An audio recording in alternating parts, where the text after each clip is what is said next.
Why I Know That You Do Not Love Your Children. What Every Parent Should Know by Baa Ankh Em Rayay. Read by Alicia Mackenzie. Scroll 1 of the Fuzzy Logic series. Produced by Golden Child Promotions Publishing Company.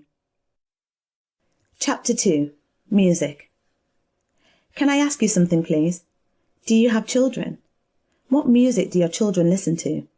What effect does this music have on them, do you know? I used to like rap, rhythm and poetry, and hip-hop music when I was younger. I still like some, but music has changed so much and not for the best. Unfortunately, this is just my own opinion. You may or may not agree. It is all about tones, frequency and content. Are you educated in these affairs? I am slowly becoming aware. I was listening to an old lecture from Professor Griff today. You know, the gentleman from the Public Enemy rap band back in the day. He made it about 9 years ago, but the content is still relevant today. I will leave the YouTube link below for you. You should watch it if you get a chance. He really did get me thinking. You see, Professor Griff has been in the music business since I was a child, and he has a vast wealth of knowledge on this subject area. He has even been persecuted over the years by the establishment and media for constantly speaking the truth. If you don't believe me, check it out for yourself. Griff starts off by referring to the works of Bill Cooper, whose real name is Milton William Cooper, a former United States Naval Intelligence Briefing Team member. He was renowned for revealing top-secret information that had been hidden from the public eye by the government and the establishment. I remember rapper Prodigy from Mobb Deep used to speak about Bill often. Prodigy and Bill both died under mysterious circumstances. Both men were well known and respected for speaking the truth about things which we, the public, may have been unaware of. They have not been the only ones and probably would not be the last. We all know that media is big business. We should also know that it can be manipulated as a tool used to control or program people, countries and nations. What we need to realize as a parent is that music is nature, music is science. When you break music down, it is all about tones and frequencies, which directly relate to us. The planet is made up of tones and frequencies, as are we. When you read into quantum physics, you will notice that sound waves bounce and come back off themselves. Similarly, the human body is vibrating sound, and all our thought patterns are sound in order to become energy and emotions. Therefore, we should make sure that our children are not exposed to harmful music which may reprogram their subconscious mind. When you look into things this way, you can see how things really are if you are ready not to ignore the facts. In Bill Cooper's book, Behold a Pale Horse, he speaks about the American public. Diversion is the primary strategy. The simplest method for securing silent weapons and gaining is by keeping the public undisciplined and ignorant of basic system principles while keeping them confused. Bill also states that this is the reason for reality TV shows being produced, as these shows distract and confuse people. They confuse people about politics, gender, sexuality and their role in society. The media keeps the general adult population's attention diverted away from real social issues and replaced by matters of no real importance. Schools are keeping children ignorant of real mathematics, real economics, real law and real history. Entertainment is kept below the 6th grade level. This is not very nice, is it? Griff supports this statement in his video. He refers to several examples. He is a man that knows. He has both inside and outside knowledge of the industry. He states that songs like Laffy Taffy are designed to hit our lower chakra, which vibrates negative energy and activates our pituitary gland that releases our hormones. He also points out that we now have grown-ass men making songs for 12 or 13-year-olds, such as the likes of Jay-Z. So we are kept busy working, giving us no time to think. I think that this is the plan. John Coleman, a former British intelligence agent, another brave whistleblower himself, who had access to sources the rest of us cannot reach, published this information in a book called The Tavistock Institute of Human Relations, Shaping the Moral, Spiritual, Cultural and Economic Decline of the United States. He also authored a book called The Conspirators' Hierarchy, The Committee of 300, which addresses how an international council organises politics, commerce, banking, media and the military for centralised global efforts. It is the Committee 300 who decide what the trends are going to be, if the rappers will be wearing baggy pants or if the punks will have spiky hair. Can you see where I'm coming from? Can you not see what's happening out there? Rihanna dyes her hair red, and before you know it, a great chunk of the female population follows suit. I have witnessed it with my own eyes. All this brainwashing, distractions, social engineering, predicted programming and manipulation. This is not even half of the issues that we are faced with as media consumers. We need to be careful what music is fed to our children and also ourselves, as it is our souls which are at stake. I know I sound like the old mumbly grumbly, but it is true what I say. If you don't believe me, check it out for yourself. I am no longer interested in mainstream music, as it doesn't seem to make sense, as you can see. My favourite artists are gone, prematurely I must add, most under mysterious circumstances. Call me a conspiracy nut if you like, but this is all too crazy for me. What do you feel? Bob Marley, gone. Eazy-E, gone. Jam Master Jay, gone. Lil Snoop, gone. Lisa Left Eye Lopez, gone. Michael Jackson, gone. Nate Dogg, gone. Notorious B.I.G., gone.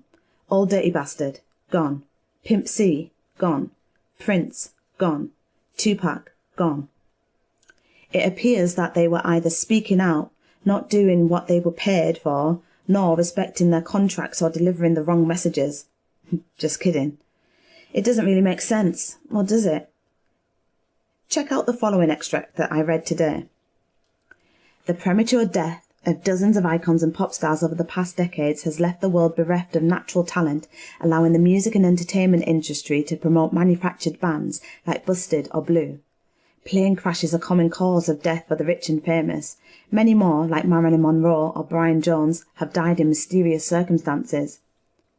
While some celebrity deaths may be self-inflicted, such as Sid Vicious, who died from a drug overdose aged 21, the majority are suspicious. Personalities or performers with originality and ingenuity are martyrs of Operation Mockingbird to be replaced by mediocre, compliant clones. But the NWO can't kill music. True talent is irrepressible, and this is so scary and unreal. It's just horrific. What are your thoughts? I am not sure if this is true or not, but it most definitely gets you thinking. Professor Griff speaks about Operation Paperclip during his preoccupation in the CIA. The program involved the development of techniques of behaviour control, such as brainwashing, covert medical and psychic experimentation on unwitting subjects, including religious sects, ethnic minorities, prisoners, mental patients, soldiers and the terminally ill. Who knows? Is this really going on right in front of our noses? Please check this out. The impact of song lyrics on our children, what you need to know. We've heard that graphically violent computer games and cartoons can affect behaviour, causing children to become more violent. Most parents are completely unaware of the impact of sexualised lyrics in popular music on teenagers. How would they know it's a problem when they don't even know what their children are listening to? Technology has made it easy to listen to music in a crowded room without disturbing anyone. Devices such as iPods and MP4 players have made music more portable, and lightweight earphones afford the listener an amazing degree of privacy. So where does that leave us as parents? Parents don't know that sexualized song lyrics are a growing trend. They never hear their children's music because the children are using earphones, and it doesn't occur to parents that this is something they need to know about or research. After all, what could be bad about music? What could be more universal than teenage attraction to popular music? So what is it doing to them, to our children, hearing all those sexed up lyrics? Well, for one thing, it's given them the wrong impression about their peers' sexual behaviour. Teens tend to think their friends are engaging in more sexual activity than they actually are. Experts have found a connection between those overblown perceptions and entertainment media such as music, games and movies. The fact that teens believe their peers are more sexually advanced than they actually are leads teens to challenge themselves to increase their sexual activity, to play catch-up. They may worry they aren't grown up enough or cool enough because they aren't doing what they think their friends are doing. Meanwhile, adolescents are at risk of contracting sexually transmitted diseases, such as genital herpes, for instance. They are also at risk of teenage pregnancy. Now check out this article. It is another one that gets you thinking. Beyoncé and Jay-Z, the rumour nobody is talking about. And the winner is our very own Brittany Perkins. With a shock on my face, I shrill in excitement and accept my prize. I was just announced as the winner of 2 tickets to the Jay-Z and Beyoncé On the Run tour. But after the initial excitement wears off, reality sets in. I had just won tickets to see musicians that I had denounced after getting saved 8 months ago. I am not a Beyoncé hater. I have been a Beyoncé fanatic since the 4th grade, and I still have the Destiny's Child dolls, concert ticket stubs, and DVDs to prove it. But her last album was not the Baa I grew up loving. I remember the days when Baa was sexy, but not sexually explicit. She did not curse on records and wasn't so brazen, so I decided to stop listening to her and Jay-Z's music because I do not believe it in any way glorifies God. Clarification. I won the tickets through an employee sweepstakes that my job held for those who participated in volunteer efforts outside of work. I did not call the radio station or go out of my way to get them. I instantly felt conflicted. I would never pay to see Beyoncé and Jay-Z on this tour. It's raunchy and way too expensive for my blood. But would I be strong enough to take a stand for Christ, even if the tickets were free? I felt like a hypocrite for even considering going. Anyway, after much prayer, consideration and conversation with my parents and pastor, I decided to go. Attending a Beyoncé concert won't send you to hell, just like attending a Kirk Franklin concert won't get you into heaven. It's harmless entertainment, I said to myself. How bad could it be? 3rd of August 2014, Rose Bowl Stadium. From the moment Jay-Z and Beyoncé hit the stage, something fell off in my spirit. I knew I didn't belong there, and I felt heavy and out of place. Instead of cheering and singing along to the songs I once loved, I literally began taking notes. Let me be clear, this is not some Illuminati conspiracy post created to discuss secret occult symbols used by a secular artist. I won't even go into the deep stuff. This is so much more simple, which makes it even worse. This concert had a 42-song set list, so I also won't attempt to cover every detail. These were my personal notes on 12 of the most blatant things that stood out for me. Number 1. During the show's opening song, Bonnie and Clyde, they come out with a huge cross in the back of them. All I need in this life of sin is me and my girlfriend. Actually, all you need in this life of sin is Jesus and a repentant heart. Your girlfriend can't save you on Judgment Day, and I can't believe how long it took me to realise the subtle message they are spreading with this catchy song. The unnecessary huge cross combined with lyrics mentioning sin threw me off. Anybody who knows what happened on the cross and has accepted Jesus as their saviour should have more respect for it. 2. Beyoncé is now wearing a thong and provocatively dancing for the crowd. I understand that she is an entertainer, but where does a wife and mother of a little girl draw the line? I was even more appalled that her husband was okay with this. Beyoncé has the talent. She doesn't have to come out naked to sell records. 3. Jay-Z says, I had to get off the boat so I could walk on water. Like the miracle Jesus performed. So now you perform miracles like Jesus, or are you Peter? Either way, for someone who does not identify as a believer, he sure does use a ton of biblical references. Interesting. 4. Jay-Z says, shout out all the weed smokers, and repeatedly calls his wife and mother of his child a bad bitch, as she nods and sings along in agreement. A bad bitch is a dog that misbehaves, not your wife and the mother of your daughter. 5. Beyoncé starts singing, Who run the world, girls?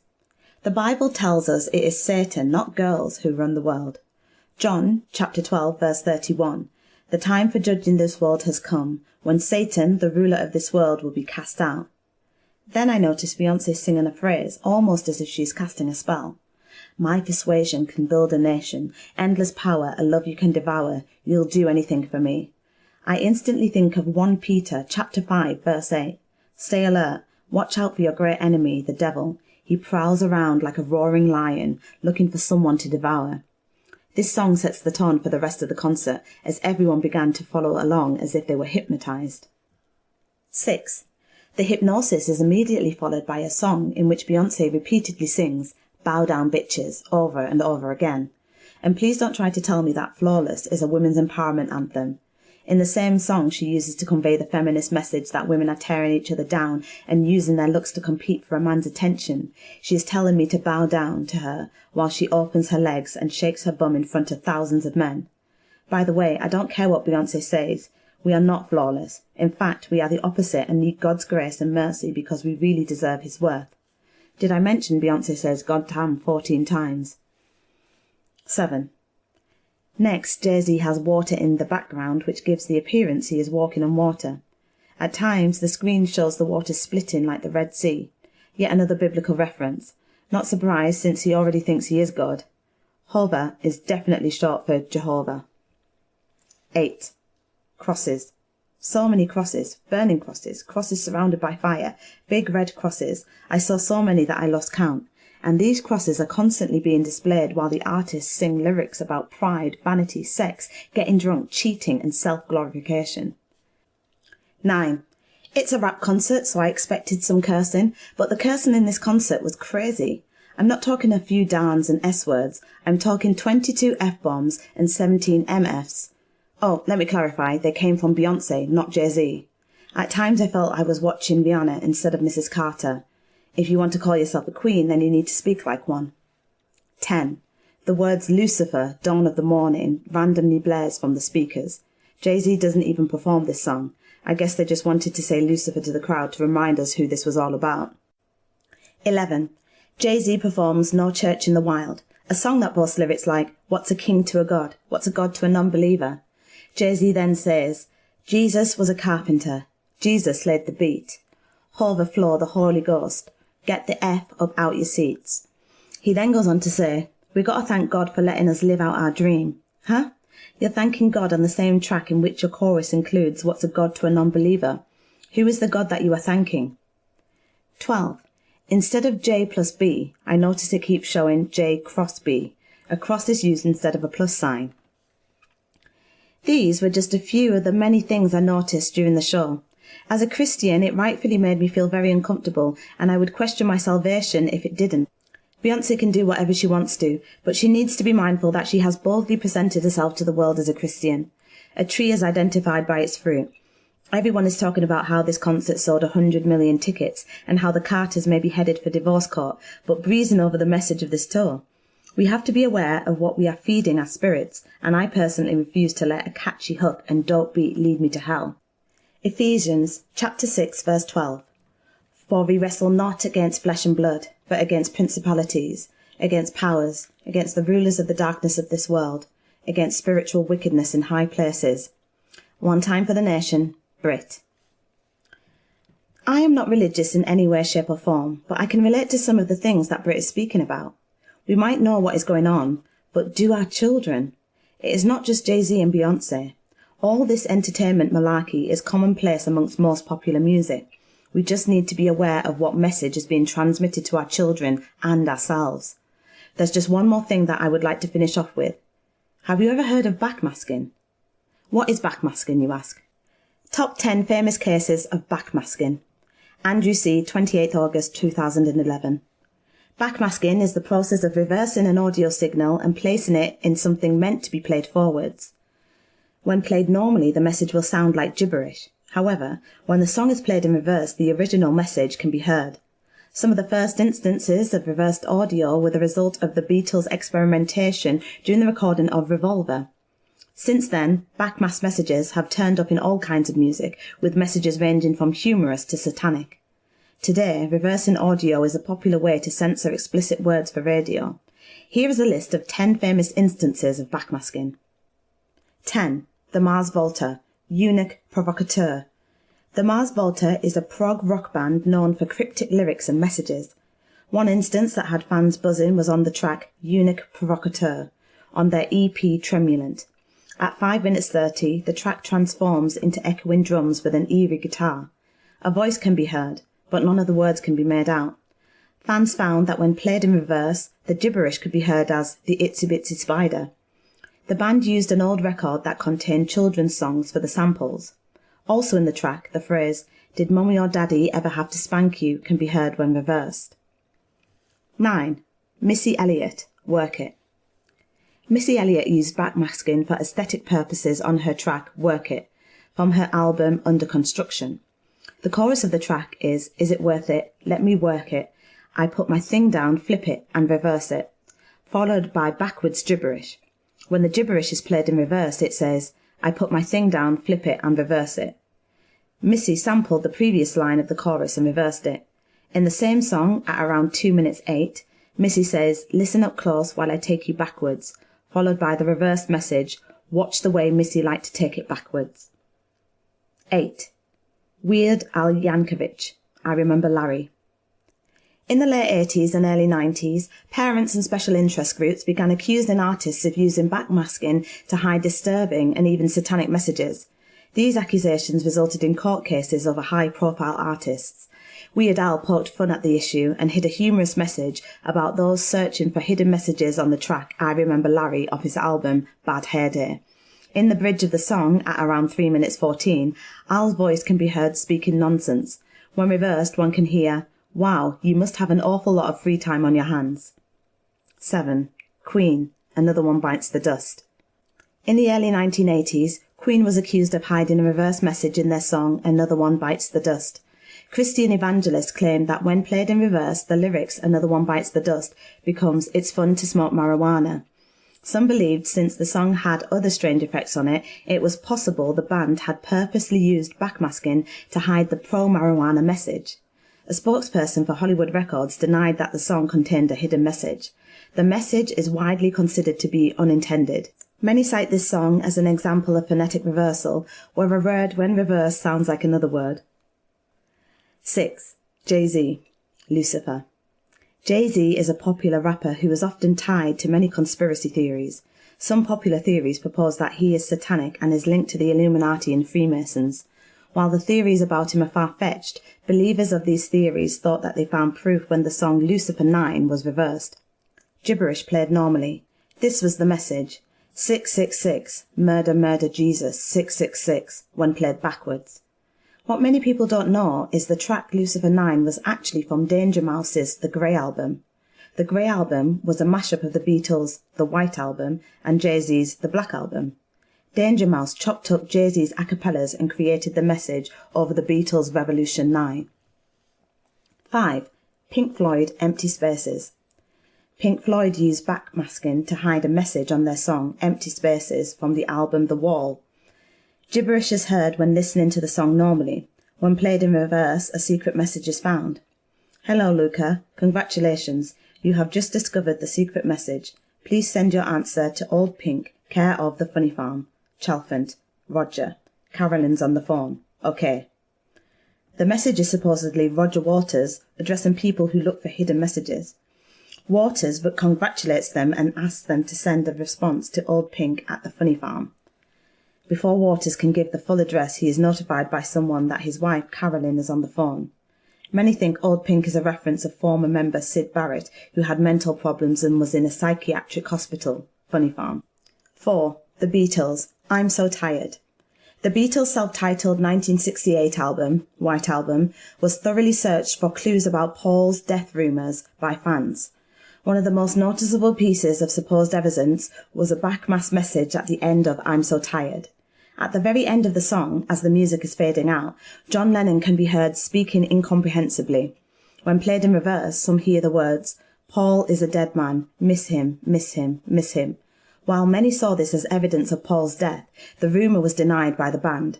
Paul McCartney also denies the rumours of his death. 3. Judas Priest, "Better by You, Better Than Me."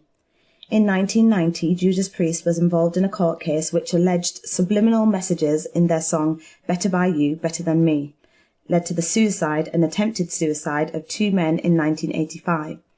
Allegedly, Raymond Belknap and James Vance drank beer and smoked marijuana for several hours while listening to Judas Priest. They then went to a church playground where Belknap shot himself under the chin with a 12-gauge shotgun, dying instantly. Vance then tried to do the same. However, the gun slipped as he fired, blowing away the lower half of his face. He later told a reporter of a suicide pact he made with Belknap. "We had been programmed. I knew I was going to do it. I was afraid. I didn't want to die. It's just as if I had no choice." He slipped into a coma 3 years later and died. The men's parents filed a civil action which alleged that, when played backwards, the Judas Priest track encouraged listeners to commit suicide and do it. The suit was dismissed. Note: I can't hear anything that sounds like "do it." 2. The Beatles, Revolution 9.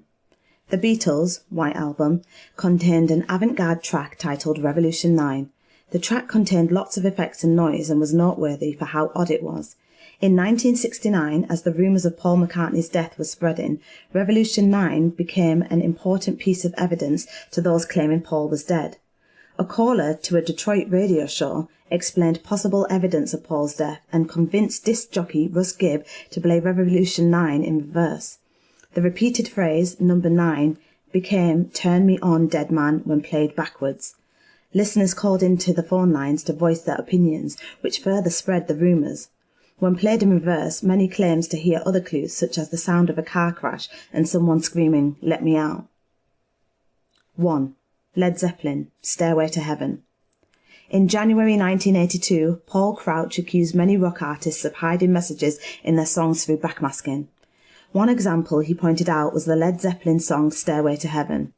When played normally, one hears, "If there's a bustle in your hedgerow, don't be alarmed now. It's just a spring clean for the May Queen. Yes, there are 2 paths you can go by, but in the long run, there's still time to change the road you're on." When played in reverse, Crouch said a satanic message could be heard. "Oh, here's to my sweet Satan, the one whose little path would make me sad, whose power is Satan. He will give those with him 666. There was a little tool shed where he made us suffer, sad Satan." The band ignored these claims. However, Swan Song Records issued a statement saying, "Our turntables only play in one direction, forwards." The alleged satanic messages has become arguably the most famous instance of backmasking, adding to the mystery and legacy of Led Zeppelin. Many, however, say it's merely a coincidence and is simply another case of phonetic reversal. Check the link on footnote 9 if you get a chance. It shows a list of many backmask messages which have been inserted in the music that we consume. I don't know if there is any truth in any part of this, apart from what we can plainly see, but I really felt the need to share it with you. This information could maybe help improve the world and its golden ones. Who knows? Can you please do me a favour? Look up the word incantation. This appears to be rife in the music industry, superficially being used to place spells upon people with a hidden agenda in mind. If you don't believe me, please check it out for yourself. Artists play tricks with words, music and tones. They do this by a little trick on words within the music, which is written in which language. They do this because as long as the artist can get the person to say the words of the song, not knowing what they are saying, they would in fact be putting a spell on themselves, surely. What do you think? Maybe we are being influenced and attacked by the radio waves also. I think it depends upon the tones and frequencies. Who knows? Do you? I feel it is best that we do not feed our children's minds, bodies and souls to the wolves. What do you think?